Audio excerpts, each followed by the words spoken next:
আল্লাহর একনিষ্ঠ বান্দা যারা, তাদের দায়িত্ব হলো এক আল্লাহর দাসত্ব মেনে নেওয়া।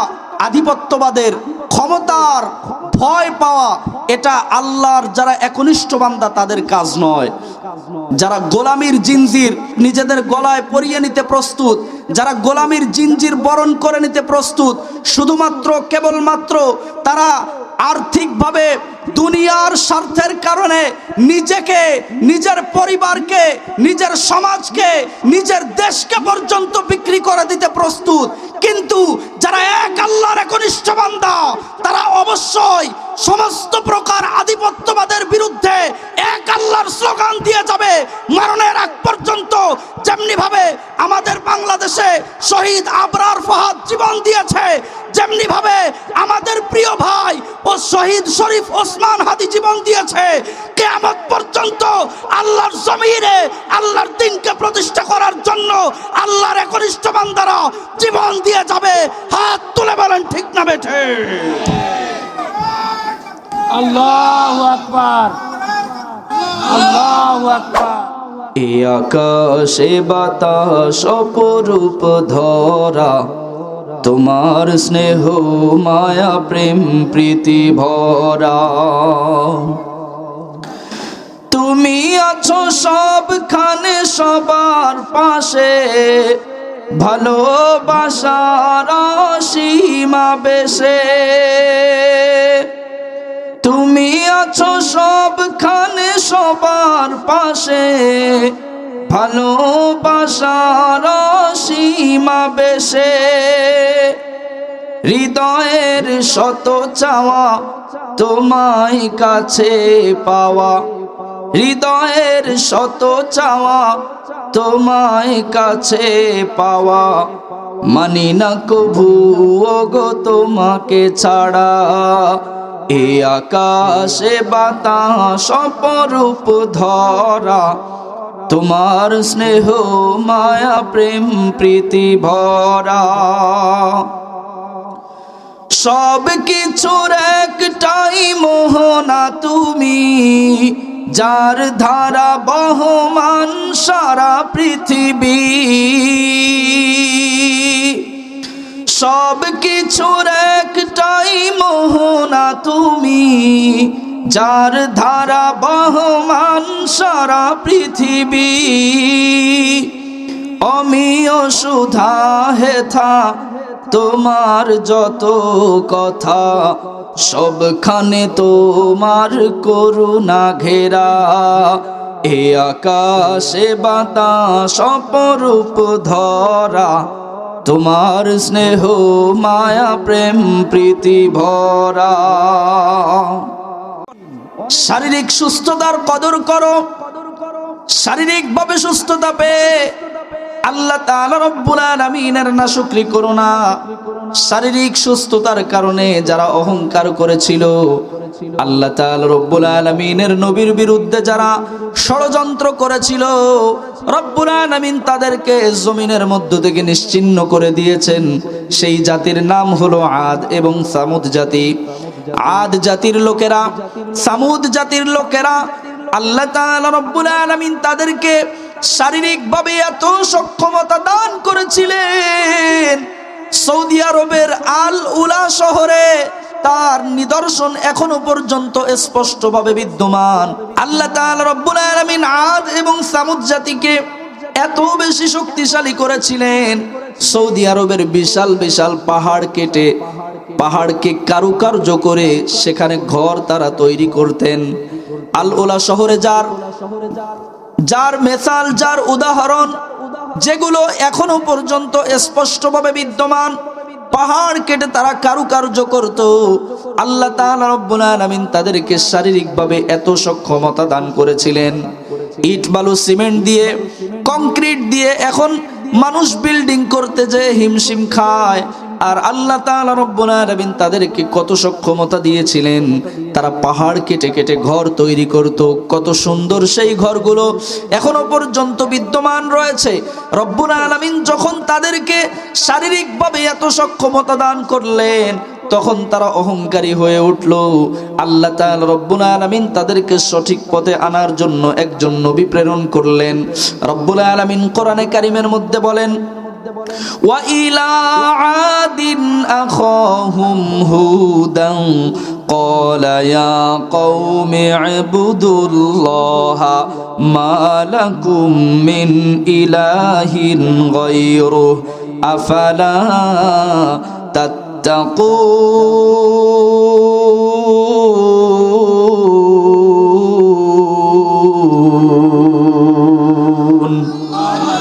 আল্লাহ তাআলা রব্বুল আলামিন বলেন, আদ জাতির লোকেরা তারা যখন আল্লাহ তাআলা রব্বুল আলামিনের নাফরমানি করতে আরম্ভ করলো, রব্বুল আলামিনের সঙ্গে যখন তারা বিরুদ্ধাচরণ করতে আরম্ভ করলো, আল্লাহ তাআলা রব্বুল আলামিন তাদেরকে সঠিক পথে আনার জন্য একজন নবী দান করলেন।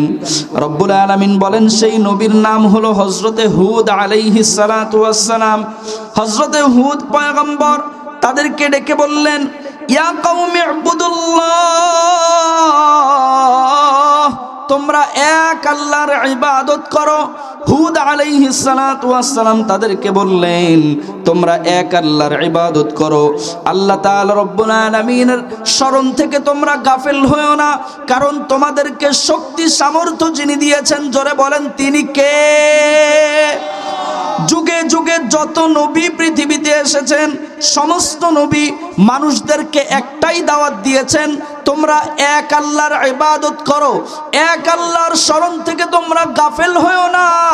আল্লাহ যেই নির্দেশ দিয়েছে সেই নির্দেশ তোমরা মেনে নাও। আল্লাহ তাআলা রব্বুল আলামিন যেই বিষয় নিষেধ করেছেন, নিষেধকৃত বিষয়গুলোকে তোমরা বর্জন করে দাও। আল্লাহ তাআলা রব্বুল আলামিনের নির্দেশ মোতাবেক হযরতে হুদ আলাইহিস সালাতু ওয়াস সালাম তাদেরকে বললেন, তোমরা এক আল্লাহর ইবাদত করতে আরম্ভ করে দাও, আল্লাহর শরণ থেকে তোমরা গাফেল হয়ো না। কিন্তু হযরতে হুদ পয়গম্বরের প্রতি তারা ক্ষুব্ধ হয়ে গেল। হযরতে হুদ আলাইহিস সালাতু ওয়াস সালামকে তারা ডেকে বলল, হুদকে তারা ডেকে বলল, ও হুদ, আমরা তোমাকে আল্লাহর নবী হিসাবে মানি না। হুদ পয়গম্বরের জাতির লোকেরা, আদ জাতির নেত্রী পর্যায়ের লোকেরা, তারা হুদ পয়গম্বরকে ডেকে বলল, আমরা কোনো অবস্থাতেই তুমি যে আল্লাহর নবী এটা হিসাবে আমরা তোমাকে কখনোই মেনে নিব না। নিশ্চয়ই আমরা দেখতে পাচ্ছি তুমি নির্বুদ্ধিতার মধ্যে লিপ্ত রয়েছো, তুমি নির্বোধের মতো কথা বলছো, তুমি অবশ্যই নির্বোধের মতো কথা বলছো। এক আল্লাহর প্রতি আমরা ঈমান আনবো না। হুদ আলাইহিস সালাতু ওয়াস সালাম তাদেরকে বারবার বোঝাতে লাগলেন, যদি তোমরা এক আল্লাহর প্রতি ঈমান না আনো, তাহলে আল্লাহর পক্ষ থেকে তোমাদের প্রতি রব্বুল আলামিন গজব নাজিল করবে। আল্লাহ তাআলা রব্বুল আলামিনের নবীর এই কথাকে তারা বৃদ্ধাঙ্গুলি প্রদর্শন করলো।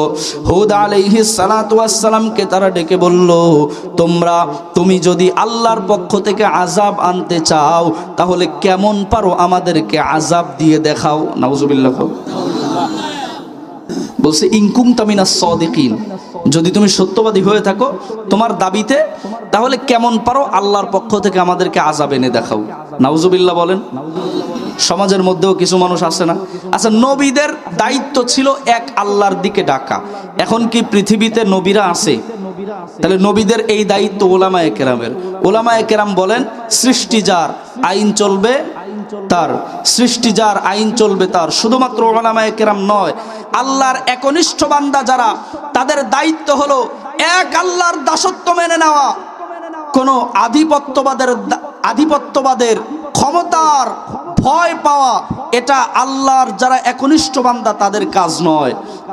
যারা গোলামির জিনজির নিজেদের গলায় পরিয়ে নিতে প্রস্তুত, যারা গোলামির জিনজির বরণ করে নিতে প্রস্তুত, শুধুমাত্র কেবলমাত্র তারা আর্থিকভাবে দুনিয়ার স্বার্থের কারণে নিজেকে, নিজের পরিবারকে, নিজের সমাজকে, নিজের দেশকে পর্যন্ত বিক্রি করে দিতে প্রস্তুত। কিন্তু যারা এক আল্লাহর একনিষ্ঠ বান্দা, তারা অবশ্যই সমস্ত প্রকার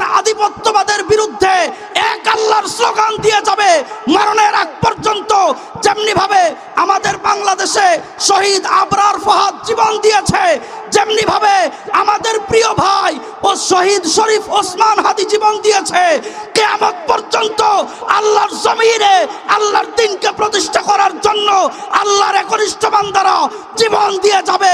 হাত তুলে বলেন ঠিক না বেঠে?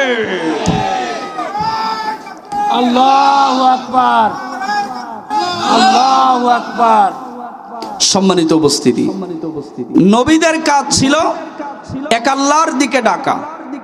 আর নবীর যুগে যারা আল্লাহ তাআলা রব্বুল আলামিনের প্রিয় বান্দা হতো, নবীর আহ্বানে যারা সাড়া দিত, তারা নবীর সাহায্যকারী হতো, আল্লাহর একনিষ্ঠ বান্দা হয়ে যেত। নবী এখন নাই, নবীর কাজ করবেন উলামায়ে কেরাম। উলামায়ে কেরামের যাকে ডাকে যারা সাড়া দিবে, এক আল্লাহর আইন যারা মেনে নিবে, এক আল্লাহর দাসত্ব যারা মেনে নিবে, এরাই হবে নবী এবং উলামায়ে কেরামের দ্বীনের সাহায্যকারী। আর যারা আল্লাহর আইনের বিরুদ্ধে বিরুদ্ধাচরণ করবে, যারা জমিনের ভিতরে শয়তানের শাসন প্রতিষ্ঠিত হোক এটা যারা চাবে, তারা হবে উলাইকা হিজবুশ শাইতান, শয়তানের সহযোগী। কিয়ামত পর্যন্ত এরা যুগে যুগে মীর জাফর নামেই পরিচিত হবে। ঠিক না বে ঠিক? সম্মানিত উপস্থিতি, আল্লাহ যেভাবে তার আইনকে জমিনের ভিতরে বাস্তবায়ন করতে চায়, আল্লাহর আইনের মাধ্যমেই যারা জমিনের ভিতরে আল্লাহর আইন প্রতিষ্ঠিত করতে চায় আমরা তাদের সাথে আছি। যারা শয়তানের প্রক্রিয়ায় শাসন প্রতিষ্ঠিত করতে চায় আমরা তাদের পক্ষে না, ওদিকে যাব না। সম্মানিত উপস্থিতি, আমরা একটু খেয়াল করি। তাহলে হুদ আলাইহিস সালাতু ওয়াস সালামকে আদ জাতির লোকেরা কি বলল? আমরা তোমাকে মিথ্যা প্রতিপন্ন করলাম, আমরা তোমাকে মিথ্যাবাদী সাব্যস্ত করলাম, কোনো অবস্থাতেই এক আল্লাহর প্রতি আমরা ঈমান আনবো না।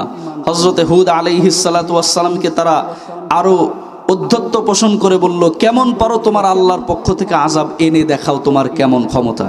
আল্লাহ তাআলা রব্বুল আলামিন তাদেরকে আযাব দিয়ে দুনিয়া থেকে নিশ্চিহ্ন করে দিলেন। জোরে কোন সুবহানাল্লাহ। এইবার হুদ আলাইহিস সালাতু ওয়াস সালামের দাদা,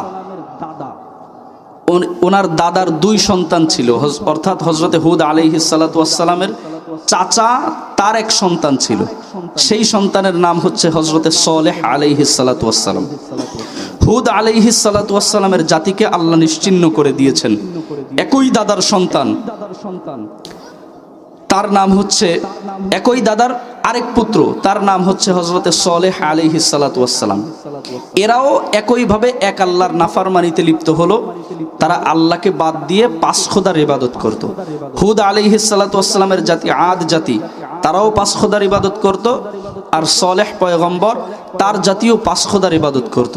একজনের নাম ওয়াদ্দুন, দ্বিতীয় জনের নাম সুওয়াউন, তৃতীয় জনের নাম ইয়াগুস, চতুর্থ জনের নাম ইয়াউক, পঞ্চম জনের নাম নসর। এই পাঁচ খোদার ইবাদত তারা করত। মূলত এই পাঁচজন ব্যক্তি কোনো খারাপ ব্যক্তি ছিল না, এই পাঁচজন ব্যক্তি মূলত ভালো ব্যক্তি ছিল। কিন্তু তারা যখন মৃত্যুবরণ করলো, মৃত্যুবরণ করার পরে শয়তান তাদের কবরের উপরে একটা মাজার নির্মাণ করলো, এক একটা করে। এই মাজার নির্মাণ করে মানুষদেরকে ধোঁকা দিতে লাগলো যে তোমরা এই মানুষগুলোর মাধ্যমে আল্লাহর কাছে চাও। মূলত ইসলাম ধর্মে আল্লাহর কাছে কোনো কিছু চাওয়ার জন্য কোনো মাধ্যম লাগে না। আপনাদের প্রত্যেকের জীবনে, আমাদের প্রত্যেকটা মানুষের জীবনে কিছু না কিছু সমস্যা আছে না নাই? কারোর পরিবার নিয়ে সমস্যা, কারো বউ ভালো না, কারো স্বামী ভালো না, কারো মা বাবা নিয়ে সমস্যা, কারো সন্তান নিয়ে সমস্যা, কারো আয় রোজগারের সমস্যা, এরকমভাবে নানা বিবিধ সমস্যা প্রত্যেকটা মানুষের জীবনে আছে। সব কিছুর সমাধান যিনি দিতে পারেন তিনি কে? কিন্তু কিছু মানুষ এত সুন্দর বাস্তবতা না বুঝে মাজারে চলে যায় সমস্যা নিরসনের জন্য। বোকা পাবলিক আমাদের সমাজে আছে না নাই? জোরে বলেন তো, আছে না নাই? আছে না নাই? অথচ সেখানে সুন্নাতের বালাই নাই, পর্দার বালাই নাই। সেখানে কিছু বাবা বসে আছে, তাদের কাছে গিয়ে তাদের মাধ্যম দিয়ে নাকি আল্লাহর কাছে চাওয়া লাগবে। অথচ আল্লাহর কাছে কোনো কিছু চাইতে কোনো মাধ্যম লাগে? আলোচনার শেষে আমি আপনাদেরকে শিখিয়ে যাব কিভাবে আল্লাহর কাছে চাইবেন।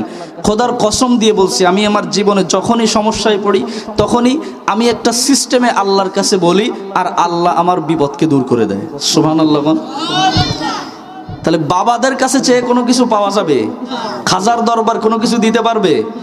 খাজার নামে মাজার করে দেখায় যারা খাজার শান, দিনে করে ভণ্ডামি আর রাত্রে মারে গাজায় টান। আছে না নয়? আরো আওয়াজ দিয়ে বলেন আছে না নয়? নামাজ রোজার ধার ধারে না, পর্দার পালাই নাই, আবার গাজার আসর বসে, এইটাকে বানিয়েছে আল্লাহওয়ালার দরবার। জোরে কোন সুবহানাল্লাহ। খাজার নামে মাজার করে দেখায় যারা খাজার শান, খাজার নামে মাজার করে দেখায় যারা খাজার শান, দিনে করে ভণ্ডামি আর রাত্রে মারে গাজায় টান। আছে না নয়? আপনারা একটু আমার সঙ্গে বলতে পারবেন? বলতে পারবেন তো ইনশাল্লাহ? শরীর কেমন ঠান্ডা ঠান্ডা হয়ে গেছে, একটু গরম করা দরকার। আপনারা একটু আমার সঙ্গে মিলাতে পারবেন? পারবেন? পারবেন তো ইনশাল্লাহ? খাজার নামে মাজার করে দেখায় যারা খাজার শান, দিনে করে ভণ্ডামি আর রাত্রে মারে। জোরে বলেন রাত্রে কি করে? এ আমার কুষ্টিয়া অঞ্চলে অনেক প্রোগ্রাম, সবচাইতে বেশি মাহফিল করছে এবছর কুষ্টিয়ায়। তো একদিন লালনের মাজারে গেলাম, দেখলাম যে সব পোটলা নিয়ে বসে আছে। চাপে চোপে মোটামুটি আমার ওই 2-3 জন সফর সঙ্গী থাকে সাথে, ওরা এসে বলতেছে হুজুর ওই কোনায় ডাকতেছে 2 জন। আমি কই যা ওদের সাথে 2 টান দিয়ে। সম্মানিত উপস্থিতি, টিভিতে আপনার সংবাদ মাধ্যমে দেখলাম, মোবাইলে, এখন তো টিভি লাগে না, মোবাইলই টিভি, ঠিক না বে ঠিক? ইউটিউবে ঢুকলে অনেক কিছুই দেখা যায়। তো দেখলাম এক লালনের মুরিদ বলছে যদি গাঁজাকে নিষিদ্ধ করে দেওয়া হয় তাহলে লালনের মাজারে কোনো মুরিদ খুঁজে পাওয়া যাবে না। জোরে কোন সুবহানাল্লাহ। খাজার নামে মাজার করে দেখায় যারা খাজার শান, দিনে করে ভণ্ডামি আর রাত্রে মারে গাজায় টান। খাজার নামে মাজার করে দেখায় যারা খাজার শান, দিনে করে ভণ্ডামি আর রাত্রে মারে। জোরে বলেন রাত্রে কি করে? দাড়ি টুপি নাই রে কিছু, আছে শুধু চুল, সুন্নাতের খবর নাই সে আশেকে রাসূল। ঠিক না বে ঠিক? মাজারে সারা বেলা চলে ওই গাজার মেলা, আছে না নাই? মাজারে সারা বেলা চলে ওই নারীর মেলা, দেখলে যায় না চেনা মানুষ নাকি হনুমান, দিনে করে ভণ্ডামি আর রাত্রে মারে গাজায় টান। খাজার নামে মাজার করে দেখায় যারা খাজার শান, দিনে করে ভণ্ডামি আর রাত্রে মারে গাজায় টান। নামাজ রোজার ধার ধারে না, পর্দা সে তো নাই, মুরিদেরা সিজদা করে ভণ্ড পীরের পায়। ঠিক না বেঠে? একবার নলতায় গেলাম, সাতক্ষীরার অধিক মাহফিল ছিল, নলতায় গেলাম। নলতায় গিয়ে দেখলাম যে হিন্দু, বৌদ্ধ, খ্রিস্টান, মুসলমান কোনো কথা নাই, সব ধরনের মহিলারা আসতেছে, এসে মাজারে সিজদা দিয়ে আরেক পাশ দিয়ে বের হয়ে যাচ্ছে। এরকম চিত্র বাংলার জমিনে আছে না নাই? বাংলার জমিনে আছে না নাই? সম্মানিত উপস্থিতি, এই সমস্ত মাজার কি মানুষদেরকে কিছু দিতে পারবে? জোরে বলেন দিতে পারবে? নামাজ রোজার ধার ধারে না, পর্দা সে তো নাই, মুরিদেরা সিজদা করে ভণ্ড পীরের পায়। ভণ্ডের মুরিদ যারা তারা হবে সর্বহারা, আটরশির মুরিদ যারা তারা হবে সর্বহারা, মাইজ ভান্ডারির মুরিদ যারা তারা হবে সর্বহারা। ঠিক না বে ঠিক? আমল সব ধ্বংস হবে, থাকবে না তাদের ঈমান, দিনে করে ভণ্ডামি আর রাত্রে মারে গাজায় টান। খাজার নামে মাজার করে দেখায় যারা খাজার শান, দিনে করে ভণ্ডামি আর রাত্রে মারে। জোরে বলেন রাত্রে কি করে? সম্মানিত উপস্থিতি, আমরা আলোচনায় ছিলাম হযরতে আদ এবং সামুদ জাতি, হযরতে আদ, হযরতে হুদ এবং হযরতে সালেহ আলাইহিস সালাতু ওয়াস সালামের জাতির লোকেরা, আদ এবং সামুদ জাতির লোকেরা, তারা কয় খোদা মানত? কয় খোদা? 5 খোদা। মূলত খোদা কয়জন? একজন। আল্লাহ বলেন লাউকানা ফীহিমা আলিহাতুন ইল্লাল্লাহু লাফাসাদাতা, যদি আসমান জমিন পরিচালনায় আল্লাহ ব্যতি রেখে আর কোনো খোদা থাকতো তাহলে জমিনের মধ্যে গ্যাঞ্জাম লেগে যেত। ঠিক না বে ঠিক? কারণ আসমানের খোদা বলতো এখন বৃষ্টি হবে, জমিনের খোদা বলতো না আমার এখন বৃষ্টি লাগবে না। ঠিক না বে ঠিক? তো এই জন্য আল্লাহ বলেন লাউ কানা ফীহিমা আলিহাতুন ইল্লাল্লাহু লাফাসাদাতা, আসমান জমিন পরিচালনায় যদি আল্লাহ ব্যতিরেকে আর কোনো খোদা থাকতো তাহলে জমিনের মধ্যে গ্যাঞ্জাম লেগে যেত। এজন্য আমাদের সবার সৃষ্টিকর্তা, লালনকর্তা, পালনকর্তা একজন, আওয়াজ দিয়ে বলেন তিনি কে? সামুদ জাতির লোকেরা তারাও পাঁচ খোদার ইবাদত করত। ওয়াদ্দুন, সুওয়াউন, ইয়াগুস, ইয়াউক, নসর, পাঁচ খোদার ইবাদত তারা করত। হযরতে সালেহ পয়গম্বর তাদেরকেও একইভাবে আল্লাহর দিকে ডাকলেন। হযরতে সালেহ পয়গম্বর তাদেরকে বললেন, তোমরা এক আল্লাহর দাসত্ব মেনে নাও, আল্লাহ তাআলা রব্বুল আলামিনের ইবাদত তোমরা করতে আরম্ভ করে দাও। কিন্তু সালেহ পয়গম্বরের লোকেরাও বলল, তোমার এক আল্লাহকে আমরা মেনে নিব না। সালেহ পয়গম্বর তাদেরকে বললেন, কেন তোমরা এক আল্লাহকে মানতে চাও না? সালেহ পয়গম্বরের লোকেরা, সামুদ জাতির লোকেরা, তারা বলল, তুমি যদি আমাদেরকে কোনো মুজিজা দেখাতে পারো তাহলে তোমার এক আল্লাহর প্রতি আমরা ঈমান আনবো। সালেহ পয়গম্বর তাদেরকে বললেন, কিসের মুজিজা দেখতে চাও? সালেহ পয়গম্বর তাদের কাছে জিজ্ঞাসা করার পরে তারা বলল, আমরা একটা বিরাট মেলার আয়োজন করব, এই মেলার মধ্যে দাঁড়িয়ে তুমি তোমার এক আল্লাহকে ডাকবা, আর আমরা আমাদের পাঁচ খোদাকে ডাকবো। ওয়াদ্দুনকে ডাকবো, সুওয়াউনকে ডাকবো, ইয়াউককে ডাকবো, ইয়াউককে ডাকবো, নসরকে ডাকবো, ইয়াগুসকে ডাকবো, আমাদের পাঁচ খোদাকে আমরা ডাকবো। তুমি ডাকবা কাকে? যদি তোমার আল্লাহ তোমার ডাকে সাড়া দেয় তাহলে তোমার ধর্মই সঠিক বলে বিবেচিত হবে, আর আমাদের খোদা যদি আমাদের ডাকে সাড়া দেয় তাহলে আমাদের ধর্ম সঠিক বলে বিবেচিত হবে। সালেহ পয়গম্বর তাদের প্রস্তাবে রাজি হয়ে গেলেন। বিরাট মেলার আয়োজন করা হলো। সালেহ পয়গম্বর তাদের ডাকে চলে গেলেন মেলার ভিতরে। তারা সর্বপ্রথম তাদের পাঁচ খোদাকে ডেকেছে। ওয়াদ্দুনকে ডেকেছে, সুওয়াউনকে ডেকেছে, ইয়াগুসকে ডেকেছে, ইয়াউককে ডেকেছে, নসরকে ডেকেছে। পাঁচ খোদাকে তারা ডেকেছে, কিন্তু তাদের খোদা তাদের ডাকে সাড়া দেয় নাই, কারণ তাদের খোদার তাদের ডাকে সাড়া দেওয়ার ক্ষমতা কি আছে? হযরতে সালেহ পয়গম্বরের পালা এলো। সালেহ পয়গম্বর আল্লাহ তাআলা রব্বুল আলামিনকে মনে মনে বললেন, আল্লাহ, আপনি যদি আমার ডাকে সাড়া না দেন হয়তো দিন এখানে মিটে যাবে।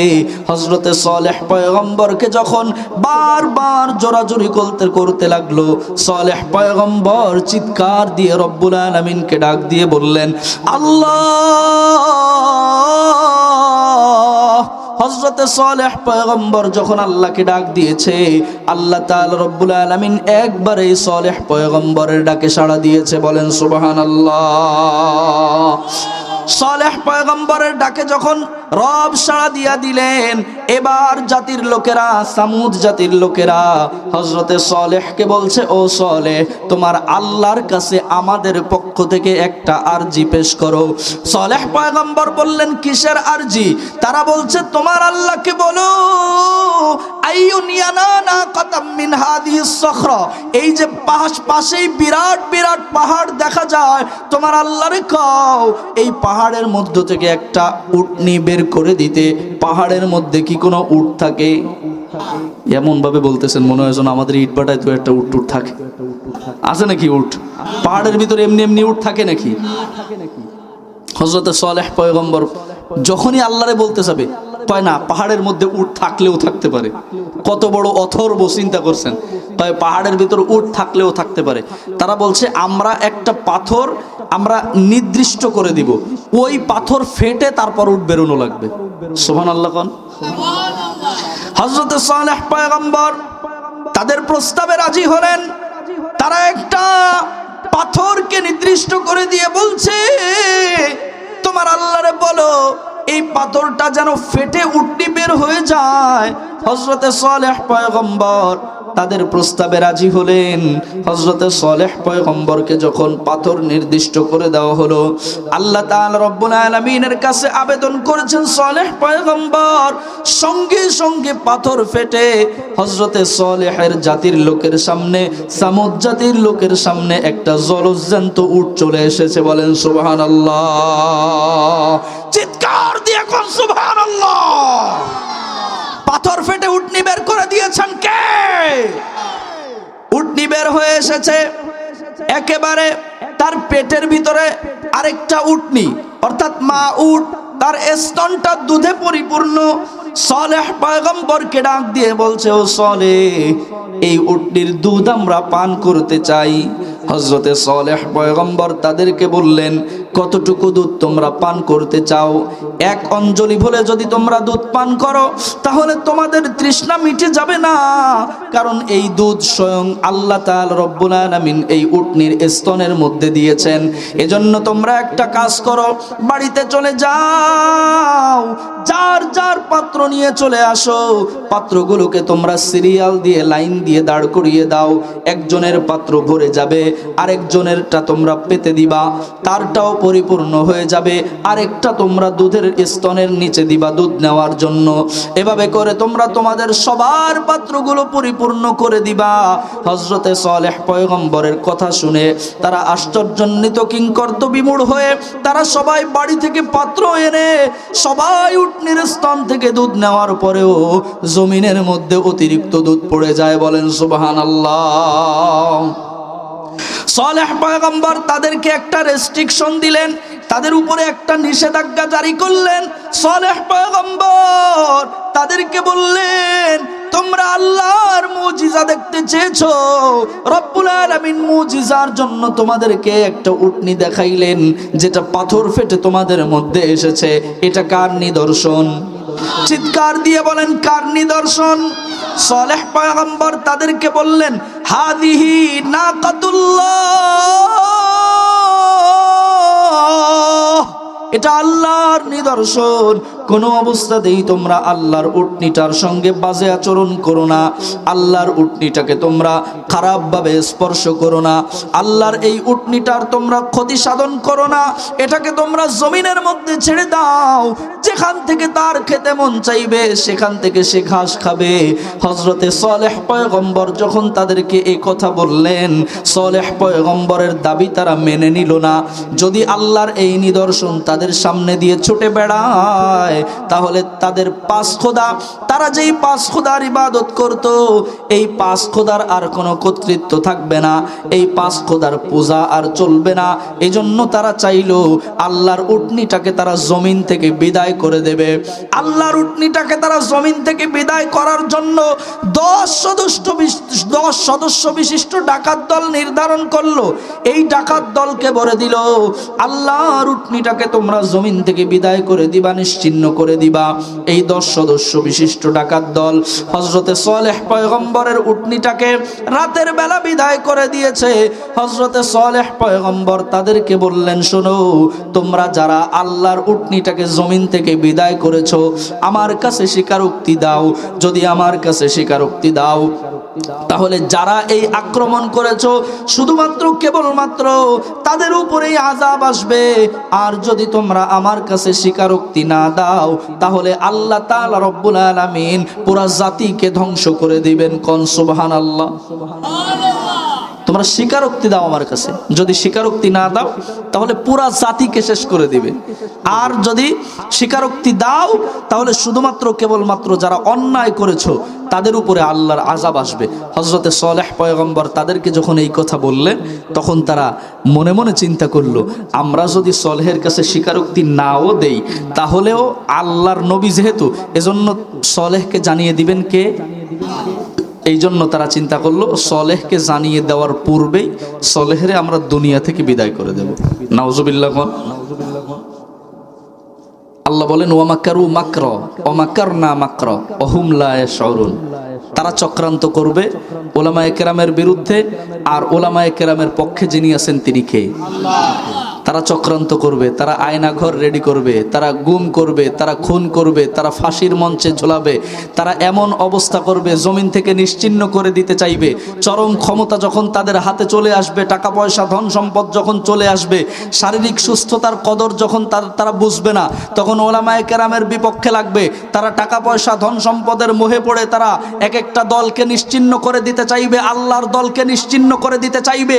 আর আল্লাহ তাআলা রব্বুল আলামিন চান এমন ব্যবস্থা করব, পালিয়ে যাওয়ার রাস্তা খুঁজে পাবি না। ঠিক না বেঠে? এমন ব্যবস্থা করেছেন সর্বপ্রথম ক্যাবিনেট থেকে, এরপর সংসদ থেকে, তারপর পুরো দেশ থেকে মহিলার মতো গোমটা মাথায় পালিয়ে যেতে তারা বাধ্য হয়েছে। ঠিক না বেঠে? এমন ব্যবস্থা করেছেন দেশের জমিনে আর মাটি হওয়ারও কোনো সুযোগ। কথা কয় না কেন? রাগ হচ্ছেন নাকি? আপনার উপদেশ দিয়েছেন, এখান থেকে যারা ঘাড় উঁচু করে এবার যারা উঠে যাবে বুঝবো ওই দলের লোক।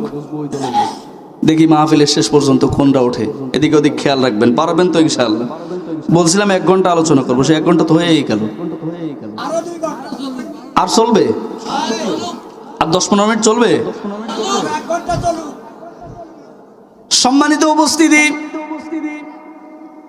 হযরতে সালেহ পয়গম্বর ওনাকে যখন হত্যা করার সিদ্ধান্ত গ্রহণ করেছে, সালেহ পয়গম্বরকে জমিন থেকে নিশ্চিহ্ন করে দেবে, এই চিন্তা ভাবনা যখন তারা গ্রহণ করেছে, আল্লাহ তাআলা রব্বুল আলামিন কোরআনে কারীমের মধ্যে বলেন, ওয়ামাকারু মাকরাও ওয়ামাকারনা মাকরাও ওয়াহুম লা ইয়াশউরুন।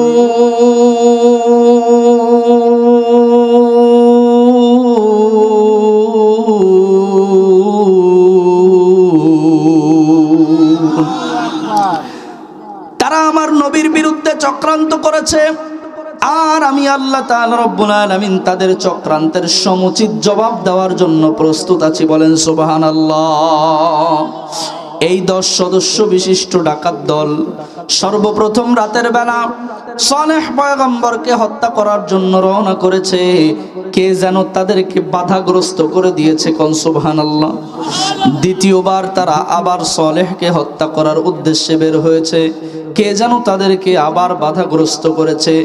তৃতীয়বার তারা সিদ্ধান্ত নিয়েছে, এবার আর আমরা পিছু হটে যাব না, সালেহকে আমরা দুনিয়া থেকে নিশ্চিহ্ন করে দিয়েই তারপর বাড়িতে আসব। বলেন নাউজুবিল্লাহ। ফাইনাল সিদ্ধান্ত যখন তারা গ্রহণ করেছে, রাব্বুল আলামিন জিবরিল আমিনকে বলে দিলেন, তোমরাও ফাইনাল সিদ্ধান্ত, তুমিও ফাইনাল সিদ্ধান্ত নিয়ে নাও। তারা যখন সালেহকে হত্যা করার উদ্দেশ্যে আসবে, তাদেরকে তুমি জমিন থেকে নিশ্চিহ্ন করে দিবা। বলেন সুবহানাল্লাহ। তারা হযরত সালেহ পয়গম্বরকে হত্যা করার উদ্দেশ্যে যখন ফাইনাল সিদ্ধান্ত নিয়েছে, আল্লাহর নির্দেশে হযরত জিবরিল আমিন তাদেরকে জমিন থেকে নিশ্চিহ্ন করে দিয়েছে। বলেন সুবহানাল্লাহ। সম্মানিত উপস্থিতি, একটু খেয়াল করেন। এবার পরবর্তী দিন সকালবেলা সালেহ পয়গম্বর ওনার সামুদ জাতির লোকেদেরকে বলছে, শোনো, এবার তৈরি হয়ে নাও, আল্লাহর পক্ষ থেকে তোমাদের উপরে আযাব আসবে, তোমাদের উপর আযাব আসবে, তোমরা প্রস্তুত হয়ে যাও। প্রথম দিন তাদের চেহারা হলুদ বর্ণ ধারণ করলো, পরবর্তী দিন তাদের চেহারা কালো বর্ণ ধারণ করলো, পরবর্তী দিন তৃতীয়তম দিনে রব্বুল আলামিন তাদের উপরে পাথরের বৃষ্টি দিলেন, এবং পাথরের বৃষ্টি দিয়ে রব্বুল আলামিন তাদের সকলকে জমিন থেকে নিশ্চিহ্ন করে দিয়েছে। বলেন সুবহানাল্লাহ।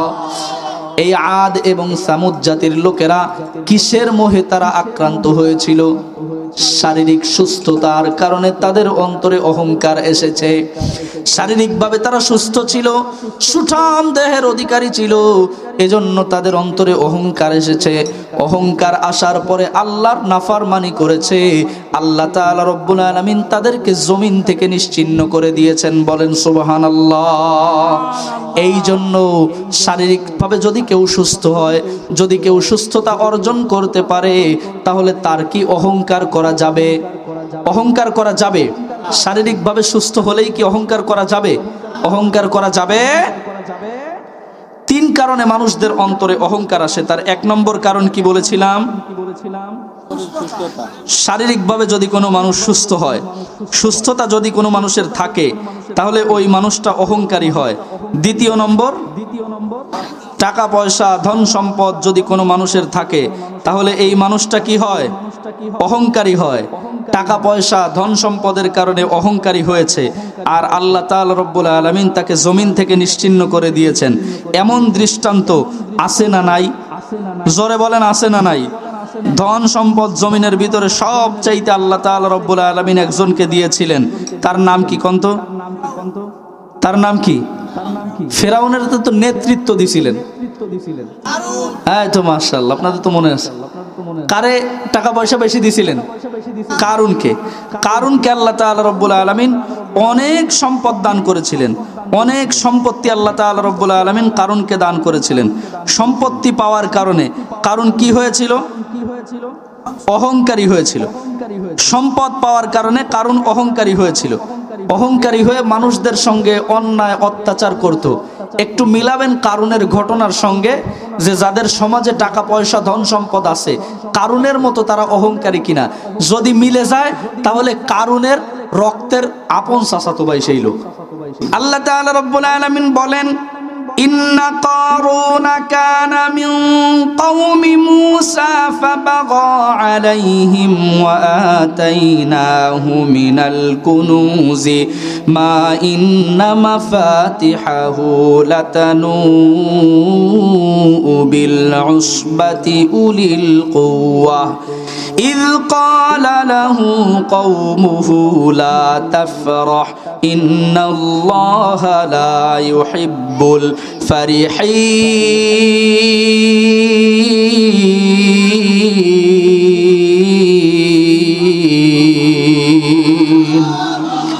আল্লাহ তাআলা রব্বুল আলামিন বলেন, মুসার কওমের অন্তর্ভুক্ত একজন লোক কারুন, তাকে আমি আল্লাহ তাআলা রব্বুল আলামিন অনেক সম্পদের মালিক করেছিলাম, অনেক ধন সম্পদ আমি রব্বুল আলামিন তাকে দিয়েছিলাম।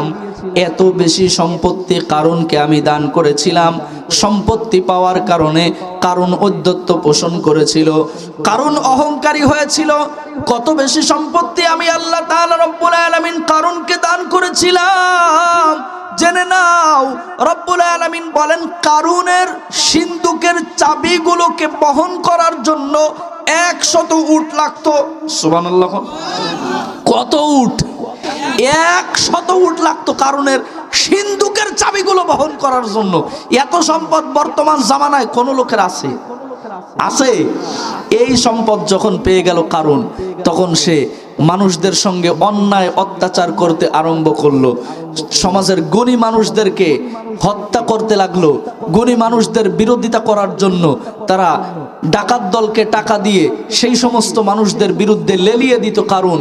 এই সমস্ত অন্যায় অত্যাচার মানুষদের সঙ্গে করতে আরম্ভ করলো। সমাজের যারা ভালো লোক, যারা জ্ঞানী লোক, সেই সমস্ত লোকেরা কারুনকে ডেকে বলল, লা তাফরহ, এই অন্যায় অত্যাচার মানুষদের উপর করো না। কেন? ইন্নাল্লাহা লা ইউহিব্বুল ফারিহিন, আল্লাহ অত্যাচারীকে, ঔদ্ধত্য পোষণকারীকে আল্লাহ পছন্দ করে না। এই উপদেশ যখন কারুনকে দিল, কারুন তাদের সেই উপদেশগুলো কি মেনে নিয়েছে? আল্লাহ বলেন, ওয়াবতাগি ফীমা আতাকাল্লাহুদ দারুল আখিরাতা ওয়া লা তানসা নাসীবাকা মিনাদ দুনিয়া ওয়া আহসিন কামা আহসানাল্লাহু ইলাইকা ওয়া লা তাবগিল ফাসাদা ফিল আরদ। আল্লাহ তাআলা রব্বুল আলামিন জানিয়েছেন। সমাজের লোকেরা আরো বলল, কারুন তোমারে আল্লাহ যে সম্পদ দিছে, এইখানে একদম সূক্ষ্মভাবে মিলাবেন। সমাজের লোকেরা বললেন, ওয়াবতাগি ফীমা আতাকাল্লাহুদ দারুল আখিরাতা, আল্লাহ তোমারে যেই সম্পদ দিছে এই সম্পদের মাধ্যমে তুমি আখিরাত কামাইয়ের চেষ্টা করো। আমাদের সমাজে যেই সমস্ত মানুষদেরকে আল্লাহ সম্পদ দিয়েছেন, এদের কাছে সমাজের কিছু মানুষ তারা সাহায্য সহযোগিতা কামনা করে। ঠিক যেমনি ভাবে কারুনকে তার সমাজের লোকেরা বলেছিল, তোমাকে আল্লাহ যে সম্পদ দিছে এই সম্পদের মাধ্যমে তুমি আল্লাহ পাক রব্বুল আলামিনের সন্তুষ্টি কামনা করো। মাহফিল হলে যার টাকা আছে তার কাছে যায় কিনা? যায় কিনা? যাওয়ার পরে 100টা টাকা ধরায় দিয়ে বলে, নাই, টাকা পয়সা নাই, শেষ হয়ে গেছে। আপনি কার্তিক স্কুল মাঠে একটা কনসার্ট দেন, ওই ব্যক্তি বলবে কত লাগে আমি দেব। সুবহানাল্লাহ। এরকম লোক আছে না নাই? জোরে কোন আছে না নাই? মাহফিলের জন্য চাইতে যান, উনি ওয়াদা করবে কিন্তু জীবনে দেবে না। মানুষের চাপে পড়ে ঠিক আছে দেব 5000, কিন্তু ওনার খোঁজ আর জীবনে পাওয়া যাবে না। এরকম আল্লাহওয়ালা ব্যক্তি আমাদের সমাজে কম না বেশি? সরে বলেন, কম না বেশি? সম্মানিত উপস্থিতি, তাহলে কারণকে তার সমাজের লোকেরা বলল। এই সেম কথাগুলো দেখবেন যাদের সঙ্গে মিলে যাবে, বুঝবেন ওর রক্তের আপন, মায়ের পেটের আপন ভাই অথবা চাচাতো ভাই, না হয় খালাতো ভাই, না হয় দাদাতো ভাই, না হয় নানাতো ভাই, না হয় পাড়াতো ভাই, মানে কোনো একটা সম্পর্ক কারণের সাথে তারা আছে। সম্মানিত উপস্থিতি, লোকেরা বলল তোমারে আল্লাহ যে সম্পদ দিছে, এই সম্পদের মাধ্যমে তুমি আল্লাহর সন্তুষ্টি কামনা করো। আর একটা কি কাজ করবা? ওয়া আহসিন কামা আহসানাল্লাহু ইলাইক। আচ্ছা, সম্পদ এটা কার দান? জোরে বলা লাগবে, কার দান? আল্লাহর দান। তো লোকেরা বলল আহসিন, তুমি মানুষের উপর দয়া করো। কামা আহসানাল্লাহু ইলাইকা, যেমনি ভাবে সম্পদ দিয়ে আল্লাহ তোমার সহযোগিতা করছে। সুবহানাল্লাহ।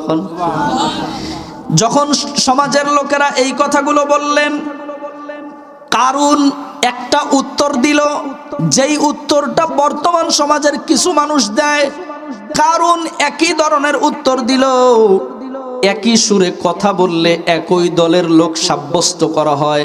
তাহলে কারুন যেই কথা বলেছিল, বর্তমান সমাজে মসজিদ মাদ্রাসার জন্য, দিনের মাহফিলের জন্য, দিনের কাজের জন্য কারো কাছে যদি টাকা চাওয়া হয়, সে যদি একইভাবে উত্তর দেয়, তাহলে সে কারুনের দলের লোক হবে কিনা? হবে কিনা? কারুন তাদের কথার জবাবে একটা উত্তর দিল, যেটা রব্বুল আলামিন বলেন, قال إنما أوتيته على علم عندي أولم يعلم أن الله قد أهلك من قبله من القرون من هو أشد منه قوة وأكثر جمعا ولا يسأل عن ذنوبهم المجرمون।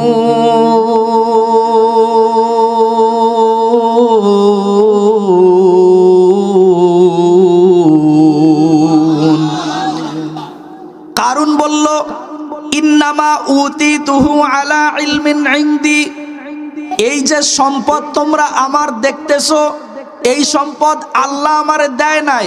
আমি কষ্ট করে খাইটে নিজের মেধা দিয়ে আমি পরিশ্রম করে এই সম্পদ অর্জন করেছি মসজিদে দেওয়ার জন্য। আছে না নাই? আছে না নাই? টাকা অর্জন করে থুয়ে দিছে, টাকা আয় করে থুয়ে দিছে তোর মসজিদে দেওয়ার জন্য।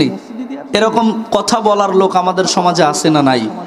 আচ্ছা, টাকা পয়সা ধন সম্পদ নিয়ে জীবনে কোনোদিন কেউ কবরে গেছে? জীবনে কেউ যাইতে পারবে? জোরে বলেন, কেউ যাইতে পারবে? কেউ যাইতে পারবে? হযরতে আলী রাদিয়াল্লাহু তাআলা আনহু বাজারে চলে গিয়েছেন আনার কেনার জন্য। আনার ক্রয় করেছেন। আনার ক্রয় করে যখন বাড়ির পথে হাঁটা দিয়েছেন, ইতোমধ্যে একজন ফকির এসে আলীকে বলছে, আলী 3 দিন যাবত কিছু খাই না, কিছু খেতে দাও। আলী বলে, আমার কাছে তোমাকে দেওয়ার মতো কিছু নাই। ফকির ব্যক্তি বলে, আলী তোমার ব্যাগের ভিতরে আনার আছে, সেখান থেকে যদি একটু আনার খাইতে দাও, তাহলে হয়তো আমার পেটটা একটু ভরবে। আলী রাদিয়াল্লাহু তাআলা আনহু আনারটাকে 2 ভাগ করলেন, অর্ধেক ফকিরকে দিলেন আর অর্ধেক ব্যাগের ভিতরে রেখে দিলেন। ফকির যখন অর্ধেক আনার খেয়ে শেষ করেছে, আলী বলছে, ফকির কি ব্যাপার, তোমার কি পেটটা ভরছে নাকি? ফকির ব্যক্তি আলীকে বলছে, অর্ধেক আনার দিয়েছো, পেট অর্ধেক ভরছে, বাকি অর্ধেক দিলে পুরোটা পেট ভরে যাবে। সুবহানাল্লাহ। আলী রাদিয়াল্লাহু তাআলা আনহু পুরাটা আনার দিয়ে দিলেন। পুরাটা আনার দিয়ে উনি মনটাকে খারাপ করে, মুখটাকে গোমড়া করে ঘরের ভিতরে যখন প্রবেশ করেছেন, ফাতিমার দিকে লজ্জায় আর তাকায় না। বাজার থেকে ফাতিমার জন্য আনার আনতে পারে নাই, এজন্য আলী লজ্জায় আর ফাতিমার দিকে তাকায় না। হঠাৎ করে কে যেন দরজায় কড়া নেড়েছে, কে যেন দরজায় টোকা দিয়েছে। আলী দরজা খুললেন। দরজা খুলে দেখে একজন সাহাবী মাথায় ঝাঁকা ভর্তি আনার নিয়ে দাঁড়িয়ে আছে। সুবহানাল্লাহ। সৌদি আরবে যারা গেছেন, হাজী সাহেব আছেন, মেয়ে ভাই, দেখছেন না এইরকম বড় বড় ডালিম? দেখছেন না স্যার? এইরকম বাংলাদেশে যারা যান নাই তারা বুঝবেন না। এইরকম বড় বড় ডালিম সৌদি আরবে দুই ধরনের ডালিম পাওয়া যায়, এক হচ্ছে মিশরি ডালিম, আর এক আছে হচ্ছে আপনার ইয়ামানি ডালিম। তো মিশরি ডালিম যেটা ওটা টক, আর ইয়ামানি ডালিম যেটা ওইটা হচ্ছে অত্যন্ত সুস্বাদু সুমিষ্ট। হযরতে আলী রাদিয়াল্লাহু তাআলা আনহু বললেন, কি ব্যাপার, আনার এতগুলো নিয়ে কার জন্য আসছো? আলীকে ডাক দিয়ে সাহাবী বলে, রাসূল করিম সাল্লাল্লাহু আলাইহি ওয়াসাল্লাম আপনার জন্য এই ডালিমগুলো হাদিয়া হিসাবে পাঠিয়ে দিয়েছে। বলেন সুবহানাল্লাহ। আলী বলছেন, মাথা থেকে নামাও। জাকাটা মাথা থেকে যখন নামিয়েছে, আলী রাদিয়াল্লাহু তাআলা আনহু আনারগুলো গুনে দেখলেন 9টা আনার আছে। আলী বলছে, যাও, এই আনারগুলো আমার জন্য না, হয়তো নবীজি অন্য কারো জন্য আনারগুলো পাঠিয়ে দিয়েছেন। সাহাবী বলছে, না, আনারগুলো আপনার জন্য মুহাম্মদুর রাসূলুল্লাহ পাঠিয়েছে। এবার আলী বলছেন, আমি একটু আগে একটা আনার আল্লাহর রাস্তায় একজন ফকিরকে খাইয়েছি, সুতরাং আল্লাহ যদি এই জমিনের ভিতরে আমাকে ফেরত দিতে চায় তাহলে আল্লাহ আমাকে 10 গুণ দেবে। আল্লাহর ওয়াদা, আল্লাহর ওয়াদা হলো জমিনের মধ্যে যদি দেই তাহলে 10 গুণ দেব। একটা আনার দিয়েছি, আল্লাহ আমারে 9টা কেন দিবে? আল্লাহর ভান্ডারে কি কম আছে?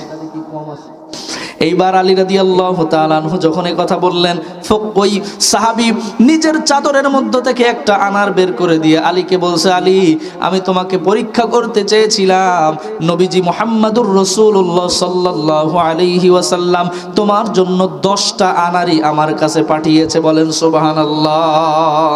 এজন্য আল্লাহর ভান্ডারে কম নাই, কেউ যেটা দিতে পারে না সেটা পারে কে?